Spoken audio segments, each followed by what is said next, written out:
여러분 반갑습니다. 여러분의 반도체 오빠 트레자입니다.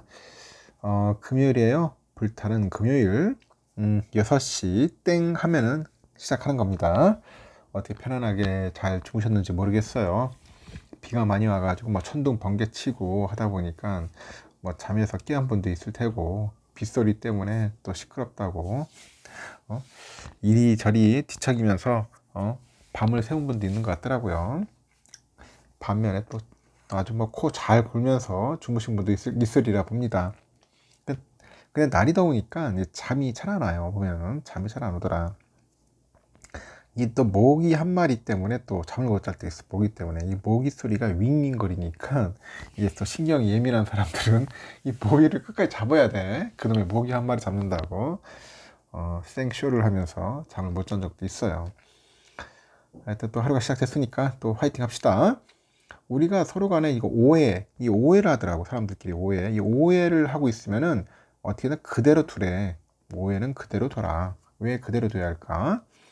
그 인간관계는 끊임없는 그런 이해와 오해의 연속이더라. 인간관계는 끊임없는 이해와 오해의 연속이라고 합니다. 이 타고난 성격과 살아온 환경, 뭐 이런저런 삶의 경험이 다르기 때문에 누군가를 온전히 이해한다는 것은 매우 어려운 일이라고 합니다. 매우 어려운 일이라고 하더라.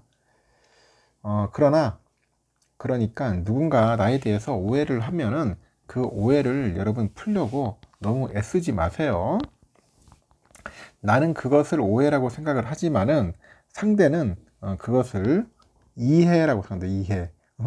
이해라고 생각하는 것이다. 나는 오해라고 생각하는데 상대는 이해라고 생각한다. 뭐 그런 이야기를 하네요.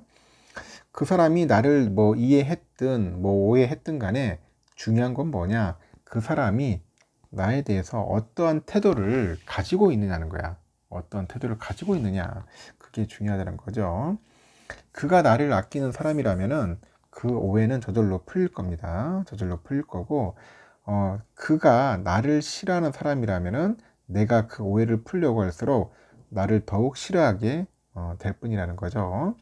그래서 내가 상대방의 뭐 생각이나 태도까지 뭐 좌지우지 할 필요 없어요. 좌지우지 할 수는 없다. 할 수는 없다. 그래서 오래갈 인연이라면은 큰 오해도 저절로 이제 풀릴 겁니다. 풀릴 거니까 그렇게 생각하시고, 또 지나갈 인연이다. 지나갈 인연이라면은 작은 오해도 이별의 빌미가 될 것이다. 이렇게 보시면 될 것 같습니다. 하여튼 좀 의미 있는 그런 내용인 것 같아요.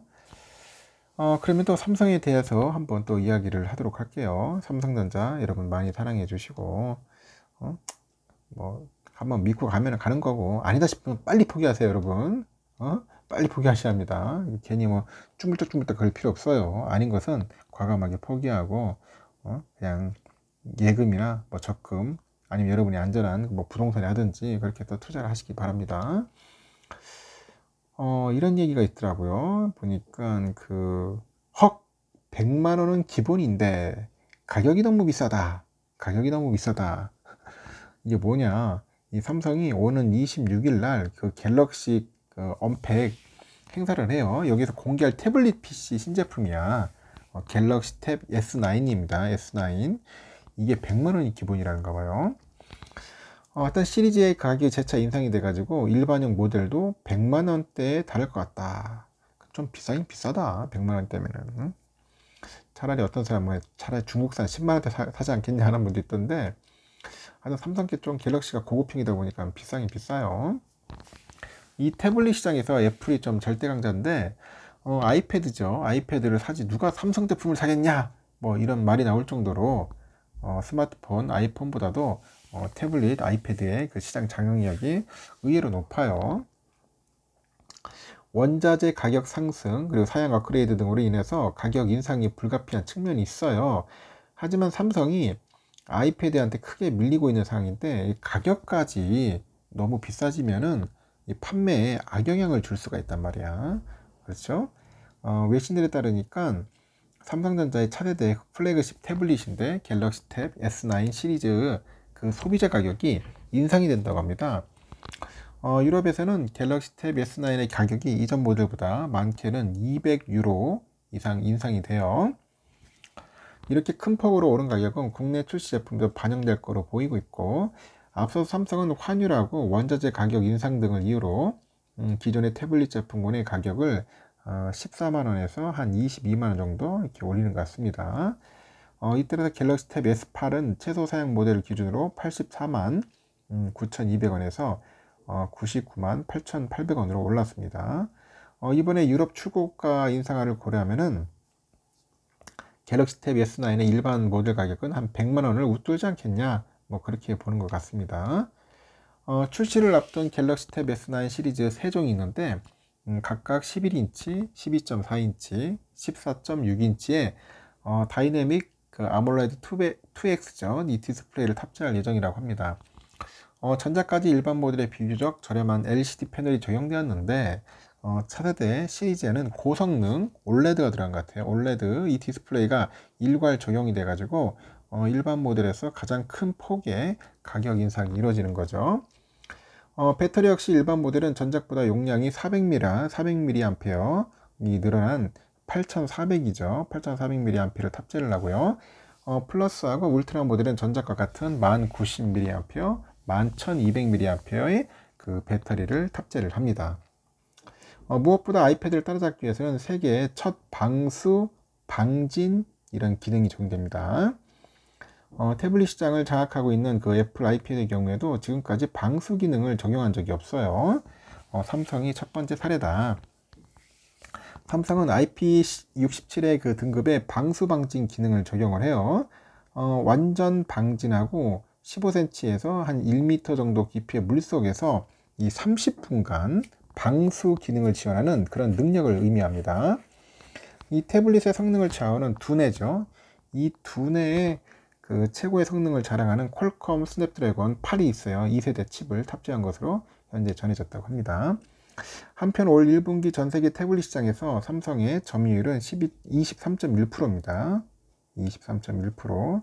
애플보다도 한 12.1% 정도 뒤쳐져 있어요. 그래도 뭐 잘 팔렸으면 좋겠습니다. 능력이라기보다는 제품 성능은 좋으니까 어느 정도 잘 팔려가지고 가격만 조금만 맞춰주면 참 좋을 것 같네. 가격. 그리고 삼성 그 디스플레이의 그 엣지 패널 그런 핵심 기술을 이 중국 기업이 유출했다는 혐의로 재판에 넘겨진 그 톱텍과 임직원들한테 대법원이 유죄를 확정했네요. 13일 대법원 2부가 산업기술의 유출 방지 및 보호에 관한 법률 위반 등의 혐의로 기소된 톱텍 전 대표 A씨의 상고심에서 징역 3년을 선고한 원심을 확정을 했습니다. 내가 볼 때는 3년 약하다. 한 30년씩 때려줘야 하는데. 또 함께 기소된 톱텍 임원 2명한테는 징역 2년, 나머지 관련자들에 대해서는 각각 징역 1년에서 2년에 집행유예 2년에서 4년을 확정을 했어요. 양보의 규정에 따라서 함께 그 기소됐던 톱텍 등 업체 2곳에 1억 원의 벌금형이 내려졌습니다. 92년부터 삼성 디스플레이에 물류하고 장비 등을 납품해온 협력사인 톱텍은 2018년 4월 삼성의 스마트폰 시리즈에 사용되는 그 3D 라미네이션 관련 그런 설비 사양수하고 패널 도면 등 이 산업기술과 영업비밀을 위장 회사인 B사에다 유출한 뒤 이 중국 업체 2곳에 넘긴 혐의로 기소가 됐습니다.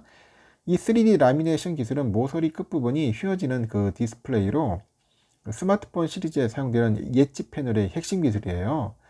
또 AC 등은 같은 해 5월에서 8월 유출된 기술로 3D 라미네이션 설비 24대를 B업체에서 제작한 뒤에 중국 업체에 16대를 수출하고 8대를 수출하다가 미수에 그친 혐의도 있는 것 같아요. 1심에서는 공소 사실의 영업비밀로 특정된 정보는 특허로 공개되었거나 동종업계에 알려져 있고 상당수의 설비 기술 개발에 피고인 톱텍이 개발과 그런 제한한 부분이 있다. 이 법률상 영업비밀로 보기 어렵다면서 무죄를 선고했습니다. 그런데 2심에서 재밌어요. 2심은 피고인들의 해당 기술에 대한 영업비밀을 유지해야 할 의무가 있음에도 이 부정한 이익을 얻거나 손해를 가할 목적으로 이를 누설됨이 인정된다고 하죠. 그러면서 1심 판단을 뒤집고 유죄를 선고를 한 거예요. 아울러서 탑텍은 삼성디스플레이하고 비밀 유지 계약과 거래 기본 계약 등으로 비밀 유지 의무가 있음에도 몰래 영업 비밀이 구현된 설비를 중국 업체에 수출하고자 뭐 계획적으로 조직적으로 이제 범행을 저질렀다, 이렇게 이제 판시를 했던 것 같습니다. 야, 참 나쁜 놈들이네요 보니까. 하여튼 내가 볼 때는 좀 짧은 것 같습니다. 3년은 한 30년씩 때려줘야지 최소한. 그래야지 앞으로 나쁜 짓을 안 하지 않겠습니까?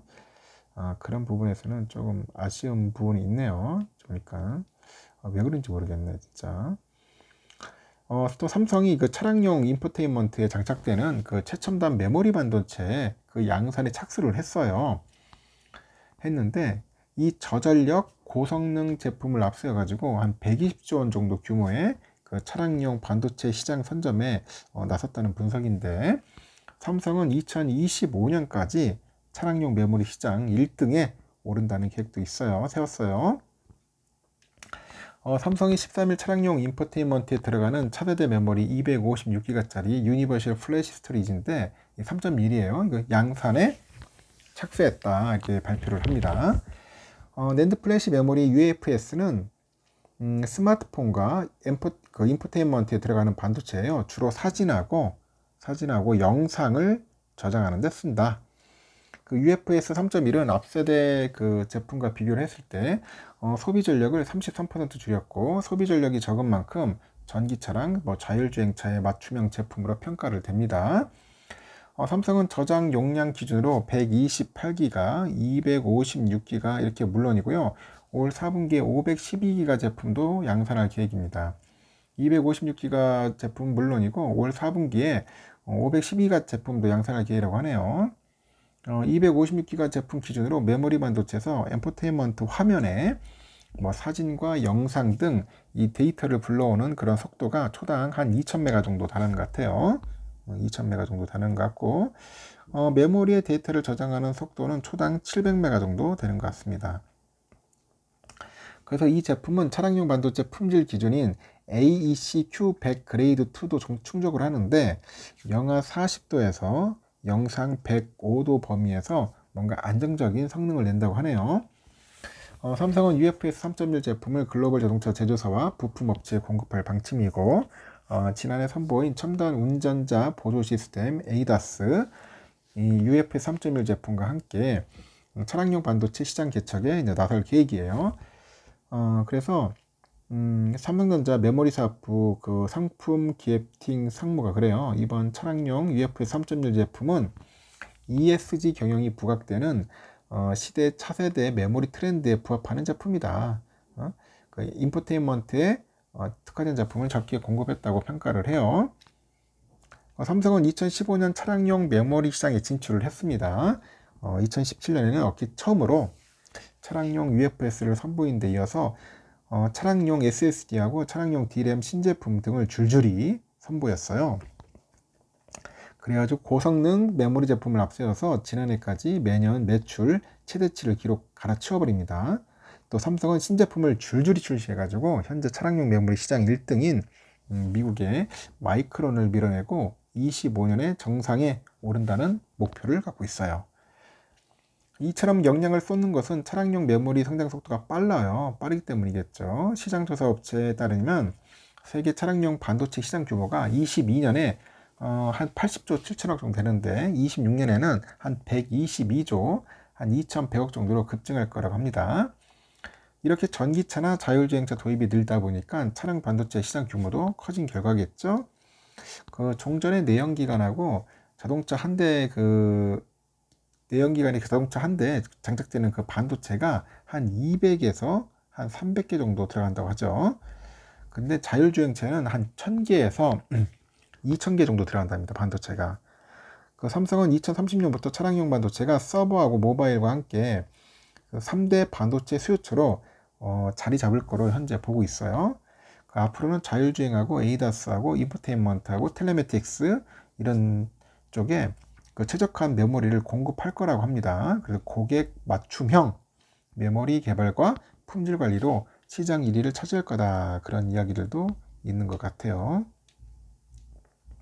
뭐 잘하고 있어요. 잘하고 있다. 그리고요, 전 세계 모바일 그 AP 업계의 1위인 미디어텍이 그 새 칩셋을 출시하면서 점유율 확대에 속도를 내고 있다고 합니다. 와, 어느 순간에 미디어텍이 1위를 내버렸어요. 퀄컴을 제끼고. 반면에 삼성은 올해 상반기 하락한 그 모바일 AP 시장 점유율을 하반기에 끌어올리는 게 이제 발등에 불이 된 겁니다. 지금 삼성전자가 지금 아주 부진하죠. 삼성이 차기 그 갤럭시 시리즈의 자체 모바일이죠. AP, 엑시노스. 이 엑시노스 탑재를 전원점으로 삼겠다는 구상을 갖고 있습니다. 13일날 보니까 관련 업계에 따라서 대만의 최대 팹립스 그 미디어텍이 최근에 모바일 AP 신제품 디멘시티 6100 플러스를 공개를 했네요. TSMC의 6나노미터급 공정에서 생산된 제품인데 5세대 중저가 스마트폰용으로 제작을 했어요. 디멘시티 6100 플러스를 탑재한 그 스마트폰은 올해 3, 4분기 중 출시할 예정이고, 미디어텍은 프리미엄에는 디멘시티 9000 시리즈 들어가고, 그 미드레인지에는 8000 시리즈, 중저가에는 디멘시티 6000 시리즈 등 해가지고 뭔가 가격대별로 칩셋을 세분화했더라고요. 늘 보니까 세분화했고, 하여튼 시장을 공략하고 있어요. 모바일 AP는 스마트폰 두뇌 역할을 하는 핵심 반도체입니다. 과거에는 중국의 중저가 그 스마트폰에 이 보급형 칩셋을 공급하면서 시장 점유율을 키워왔죠. 키워온 미디어텍이 2019년에는 플래그십 스마트폰에 적용되는 디멘시티 9000을 출시를 합니다. 그래서 본격적으로 프리미엄 모바일 AP 시장에 뛰어들었고요. 미디어텍이 TSMC의 4나노 공정을 활용해서 21년에 11월 출시한 디멘시티 9000이죠. 이 9000은 성능 측정 결과 퀄컴의 스냅드래곤 8 1세대 등 주요 팹리스의 최신 모델인 에이프보다도 우위를 나타내 가지고 시장에 주목을 받아왔습니다. 당시 미국과 중국 화이의 제재에 맞물려서 미디어텍의 기술력을 확인한 그런 오포와 그 샤오미 등 중국 스마트폰 제조사들이 이제 본격적으로 이제 미디어텍 칩셋을 채택하는 계기가 된 것 같아요. 이 따라서 미디어텍은 핵심 시장인 $299 이하의 중저가 스마트폰이 아니라 300에서 $499 중간 가격대 그리고 $500 이상의 고가 스마트폰 시장에서도 시장 영향력을 빠르게 이제 확대하고 있어요. 시장조사 기관에 보니까 미디어텍은 올해 1, 4분기 전 세계 모바일 AP 시장에서 출하량 기준 32% 점유율이네요. 그리고 퀄컴이 28%, 애플이 26%, 이렇게 2, 3위에 이름을 올렸습니다. 반면에 삼성은 올해 1, 4분기 4%의 점유율을 올리는 데 그쳤습니다. 올해 초에 출시된 갤럭시 S23 시리즈에 이 엑시노스 탑재가 무산된 여파입니다. 그래서 삼성이 이제 팹리스인 시스템 LSI 사업부가 차기 갤럭시 신제품 탑재를 위해서 그 발열 등 그 엑시노스 성능 저하 문제를 해결하는 데 총력을 쏟고 있어요. 업계는 하반기에 출시될 갤럭시 S23 FE에 엑시노스 2200이 탑재될 것으로 보고 있고, 또 내년 초 출시 예정인 차세대 플래그십 스마트폰 갤럭시 S24 시리즈 탑재 가능성도 높다. 그런 이야기가 있습니다. 흔들리는 엑시노스 입지를 다시 찾기 위해서는 차기 갤럭시 시리즈 탑재가 반드시 필요한 상황입니다. 그래서 모바일 사업을 담당하는 그 MX 사업부 입장에서도 엑시노스 탑재는 AP 매입 비용을 줄여가지고 원가를 개선하는 효과가 있어요. 그만큼 엑시노스 성능 개선 수준이 변수다. 그렇게 보는 것 같습니다. 여기까지 하겠습니다. 여러분, 삼성전자 소식은 여기까지 하고, 하여튼 오늘도 여러분들이 좋은 일들이 좀 가득했으면 좋겠습니다. 너무 주가에 휘둘리지 마시고 오르면 오르는 대로 떨어지면 떨어지는 대로 그냥 그러려니 하고 버티셔야 돼요. 즐기셔야지. 자꾸 거기에 여러분들이 일일비하고 장단에 맞춰버리면은 여러분들 진짜 멘탈 나갑니다. 알겠습니까? 하여튼 좋은 하루 보내십시오. 다음 시간에 뵙도록 하겠습니다.